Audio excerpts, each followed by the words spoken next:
putting what you're calling the alt-left and white supremacists on the same moral plane. I'm not putting anybody on a moral plane. What I'm saying is this. You had a group on one side and you had a group on the other, and they came at each other with clubs, and it was vicious, and it was horrible, and it was a horrible thing to watch. But there is another side. There was a group on this side, you can call them the left, or you've just called them the left, that came violently attacking the other group. So you can say what you want, but that's the way it is. On both sides, sir? You said there was hatred, there was violence on both sides. Well, I do think there's blame. Yes, I think there's blame on both sides. You look at both sides. I think there's blame on both sides, and I have no doubt about it, and you don't have any doubt about it either. And if you reported it accurately, you would say. Neo-Nazis started this. They showed up in Charlottesville to protest. Excuse me. They didn't put themselves down as neo, and you had some very bad people in that group. But you also had people that were very fine people on both sides. You had people in that group. Excuse me. I saw the same pictures as you did.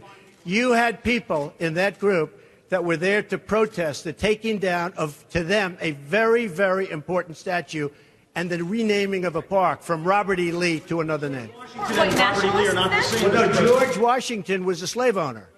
Was George Washington a slave owner? So will George Washington now lose his status? Are we going to take down, are we going to take down statues to George Washington? How about Thomas Jefferson? What do you think of Thomas Jefferson? You like him? Okay, good. Are we going to take down the statue? Because he was a major slave owner. Now, we're going to take down his statue.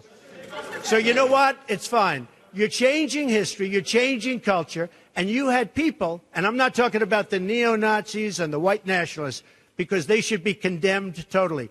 But you had many people in that group other than neo-Nazis and white nationalists, okay?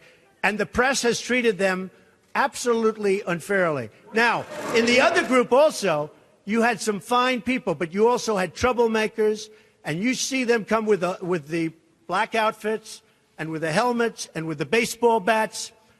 You had a lot of bad people in the other group too. Treated unfairly, sir. I'm sorry, I just didn't understand what you were saying. You were saying the press has treated white nationalists unfairly? No, I just didn't understand what you were saying. No. There were people in that rally, and I looked the night before. If you look, there were people protesting very quietly the taking down of the statue of Robert E. Lee. I'm sure in that group there were some bad ones. The following day it looked like they had some rough, bad people. Neo-Nazis, white nationalists, whatever you want to call them. But you had a lot of people in that group that were there to innocently protest and very legally protest because, you know, I don't know if you know, they had a permit. The other group didn't have a permit. So I only tell you this. There are two sides to a story.